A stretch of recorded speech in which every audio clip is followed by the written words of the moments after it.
देशी मशरूम, गावठी मशरूमांची भाजी आज आपण बनवणार आहोत अगदी सोप्या पद्धतीने. आणि ज्यांनी खाल्ली आहे त्यांना तर माहितीच असेल. हे जे गावठी देशी मशरूम आहेत यांची भाजी इतकी जास्त टेस्टी लागते की मटणालाही फेल. सो नमस्कार सर्वांना, मी पूनम अर्जुन सूर्यवंशी आणि आपलं सर्वांचं स्वागत आहे माझ्या चॅनलमध्ये. आज आपण पहा, हे देशी मशरूम मला भेटलेले आहेत आणि ह्यांची मी म्हटलं रेसिपी तुमच्यासोबत शेअर करावी.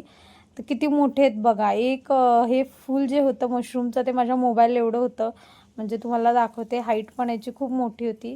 तर पहा, मी इथे 2 वेळा साफ कसं करायचं बघूया. 2 वेळा मी पाण्यातून यांना धुवून घेतलं आणि ही तिसरी वेळ होती. यांना मी पाण्यातच ठेवणार होती. पाण्यात आपल्याला 1 चम्मच मोठा मीठ आणि खाण्याचा सोडा टाकून यांना ठेवायचं आहे, कारण छान क्लीन झाल्याशिवाय यांना आपण खाऊ शकत नाही, माती वगैरे लागते.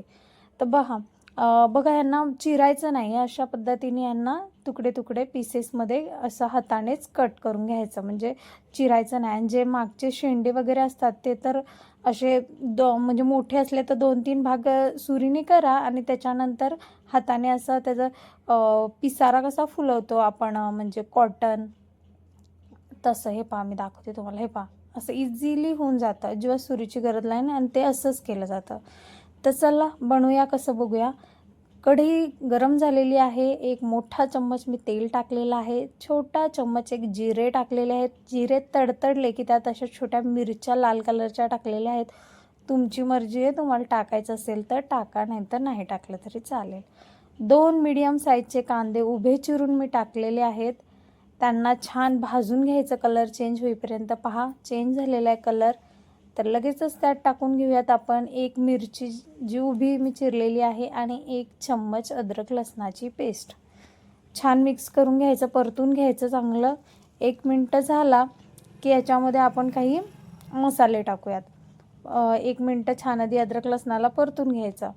त्याच्यानंतर टोमॅटो टाकूया आधी. तर टोमॅटो आणि आपला छान असं बारीक होण्यासाठी, शिजण्यासाठी लवकर, तर त्याच्यामध्ये थोडंसं मीठ टाकायचं. त्याच्याने काय होतं, आपला जो टोमॅटो आहे तो नरम पडतो.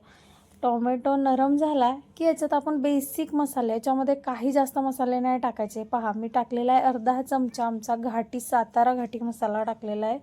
त्यानंतर अर्धा चमचा टाकलेला आहे रेड चिली पावडर, अर्धा चमचा हळद आणि अर्ध्यापेक्षाही थोडंसंच गरम मसाला. बरं, घाटी मसाला नसेल तर काही प्रॉब्लेम नाही, तुम्ही तुमचा जो डेली यूजमध्ये मसाला वापरतात तो वापरू शकता. आणि क्वांटिटी पण तुम्ही तुमच्या हिशोबाने कमी जास्त करू शकता, जेवढं तिखट खाताय. तर हे छान परतलं 1 मिनटं की पहा, आपला मशरूम टाकून घ्यायचा आहे. आणि मशरूम टाकल्यानंतर ह्याला मिक्स करायचं आहे. हो, माझ्या लक्षात आहे की आपण मीठ नाही टाकलं, पण तुम्हाला माहिती असेल की मीठ मी एकदम शेवटी टाकते.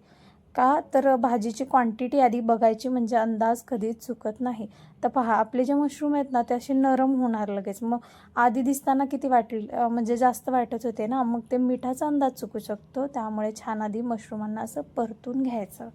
1 मिनटं व्यवस्थित परतलं की मग मीठ टाकायचं आहे. अर्ध्याहून थोडंसं जास्त असं मी मीठ इथे टाकलेलं आहे. तुम्ही पण तुमच्या टेस्ट अकॉर्डिंग कमी जास्त करू शकता. व्यवस्थित मिक्स करून घ्यायचं आणि झाकण ठेवायचं याच्यावर. आणि 10 ते 12 मिनटं लो फ्लेमवर छान असं याला शिजू द्यायचं. कारण ह्याचे जे मागचे डंठल होते ना, शेंडे, त्यांना शिजायला थोडा वेळ लागतो. त्याच्यामुळे शिजले 8-10 मिनटं झाले की आपण याच्यावर बघा, मी कसुरी मेथी जी आहे ती क्रश करून टाकलेली आहे, सोबतच कोथिंबीर. तर आपली जी भाजी आहे ती 10 ते 12 मिनटानंतर अगदी परफेक्ट रेडी झालेली आहे. पाहू शकता, एकदम मस्त आणि छान दिसायला दिसते. आणि टेस्टला मी काय सांगू, म्हणजे माझ्याकडे शब्द नाही, तितकी अतिशय म्हणजे अतिशय जास्त टेस्टी ही लागत होती.